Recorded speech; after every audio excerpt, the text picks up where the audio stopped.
Hi guys! Magandang gabi! Welcome back po dito sa Gandara SRU channel for Showbiz Update. Andito na naman nga po akong muli nagbabalik. Ang nagmamaganda niya kajismosang Kim Pao, wala na nga pong iba.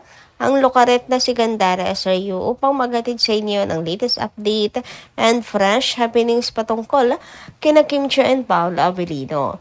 And para nga sa gabing ito, ang tatalakayin naman natin at pag-uusapan ay mayroon pong kinalaman dito sa The Alibay na mainit na pinag-uusapan ngayon sa social media. And syempre, ang pagkakapasok po ng Kim Pao sa isang award na kinu-question naman ng ilang netizens or should I say bashers, mga bashers ng Kim Pao. So pag-usapan nga po natin ano nga kayang award po iyan. Pero bago po ang lahat sa mga di pa nakaka-subscribe sa ating channel, maaari lamang na pindutin po ninyo ang subscribe button at notification bell natin na nariyan sa baba upang kayo po ay maging updated at ma-notify tuwing may bago tayong chika at balita hinggil sa Kim Pao. Basta mga balita na may kinalaman kina Kim Chiu and Paolo Avellino, sagot na nga po natin yan. And eto na nga mga kakimpaw, unahin po nating pag-usapan ang tungkol po sa another blessings nila Kim and Paolo. Grabe, ngayon pa lang, congratulations na po kina Kim and Paolo sa kanila pong pagkakasama sa Box Office Heroes Awards. Grabe, kaliwat kanan talaga po ang mga blessings kina Kim and Paolo. As in, nag-uumapaw, literal, siksik-liglig at umaapaw. Matapos nga po ang kanilang napaka-successful na pilot episode ng The Alibay sa Free TV. Pinagkakaguluhan din po sa View ang What's Wrong with Secretary Kim. Then meron pa pong upcoming projects together sila Kim and Paolo. Dagdagan nyo pa yung kanila pong mga endorsements, events, mga blessings sa buhay. Eto, kasama naman po ang Kim Pao sa Box Office Heroes Awards ng The Eddies. Grabe, di ba mga Kim Pao? Nag-uumapaw sila sa mga blessings ngayong taon. Noong 2024, inangkin nila yung taon na yun. 2025 and ngayon, 2026. Sunod-sunod na taon, mga Kim Pao. Kaya naman, dapat talaga sulitin po nila itong taon na to. Anyway, syempre, kung tayo po'y masaya, mayroon naman po mga malulungkot sa buhay ang kino-question na bakit nakasama ang Kim Pao sa Box Office Heroes Awards na yan. Narito nga't hindi po naiwasan ni Carlos Miguel na magbigay ng kanyang opinion at saloobin hinggil dito. So, ayon nga niya, fact is movie lang ng Kim Pao ang unang umabot at lumagpas sa 100M mark at kaisa-isang Pinoy movie na umabot ng 100M from March to October 2025. Nagtataka ako, but may maasim na kumu-question na kasama si Kim Chiu and Paolo Avellino sa Box Office Heroes Awards ng The Eddies. Diba? Hindi rin niya naiwasan pong magtanong. Pero, winner ka dyan sa maaasim na kumu-question. Maaasim talaga. Nung nakaraan, mayroong mga nagsabi, mga bad breath na basher. Ngayon naman, mga maaasim na kumu-question sa Kim Pao. Kasi parang na rin po yan, pangungustyon sa abilidad, kakayahan nila Kim and Paolo. Diba? Sana more research pa po sila para malaman ko bakit nakasama ang Kim Pao.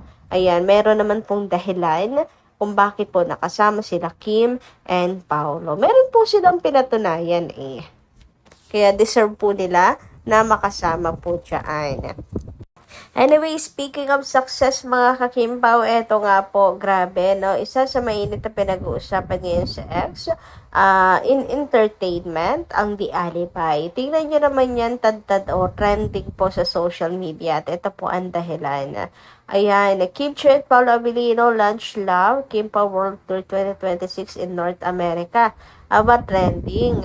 Ito pa, The Alibay ang buong katotohanan premieres to record viewership on ABS-CBN. Mainit talagang pinag-uusapan sila, no? Grabe nga po yun. The Alibay, ang buong katotohanan premieres to record viewership on ABS-CBN. Kim Chiu and Paolo Avelinos, The Alibay, captivates Philippine primetime. Uy! Kim Chiu and Paolo Avelinos, The Alibay, draws record online viewership on primetime debut. Grabe. Yan lang naman po ang dahilan kung bakit trending ngayon ang Kim Pao. Bongga. Talagang naman po sila ng entertainment industry, entertainment trending ngayon sa social media. Talagang sila po ang laman, talk of the town, at sinyales, mga signs po yan na talagang success po ang The Alipay sa kanila pong labas sa 8 p.m. slot. Hindi po nagkamali ang ABS-CBN na ipagkatiwala po ang slot na to sa Kimpaw. 'Di ba? Kumbaga ay magandang decision na kanilang ginawa yan. So nakita po nila ngayon at lalo pang makikita ang tunay na lakas nila Kim and Paolo. Samantala sa akin naman pong pagbisita sa Blue App, nadaanan po natin to mga Kimpaw. Ito po pictures parang, kumbaga ay ang POV dito ay family picture nila Kim and Paolo na para bang meron silang kambal dyan na mini Kim and mini Pao. Ang cute! Napaka-cute!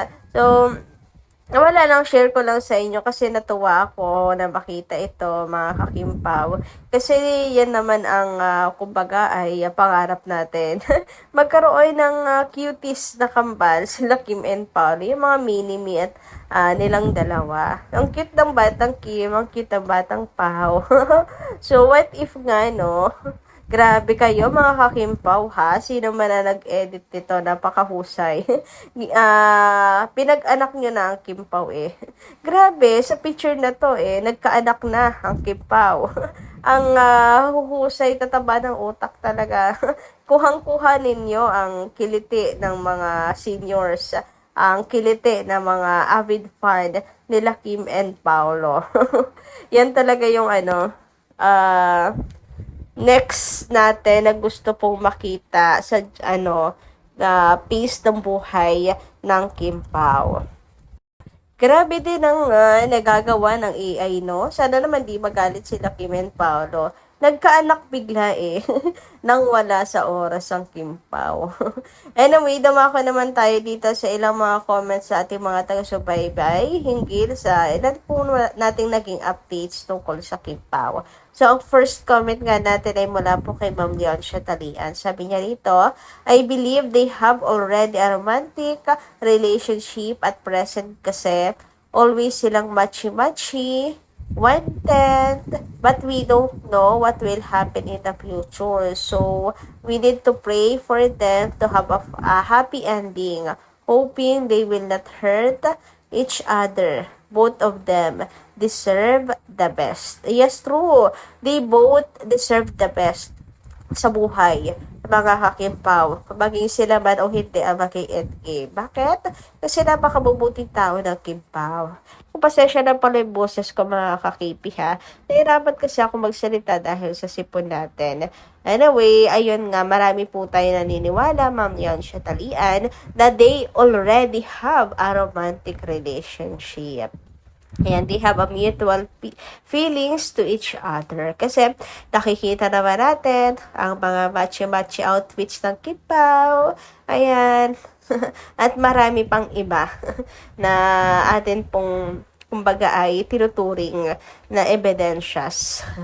Uy, grabe. Anyway, sabi naman ni Ma'am Annalyn Hiccup, maganda ng gabi. Isa pa to si Ma'am Annalyn. Grabe din po makatutok sa buhay nila Kim and Paolo. Good evening, Gandara. Tapos naman nood ng The Alibay, bukas ulit.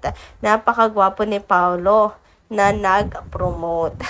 Talaga pong napakagwapo niyan. Kaya nga dami nagkakagusto dyan kay Paolo Avellino at hindi po matanggap na mayroon na pong Kim Chiu sa buhay niya ngayon. Anyway, thank you so much po sa pagsuporta sa The Alibay. Dawa po lahat tayo habang nanonood sa ating pong telebisyon.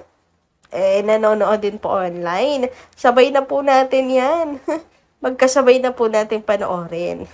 Kagaya ng ginagawa na ating ibang KP fam. Nanonood na online, nanonood pa sa TV. Grabe naman ng pagmamahal yan. Biruin nyo yun.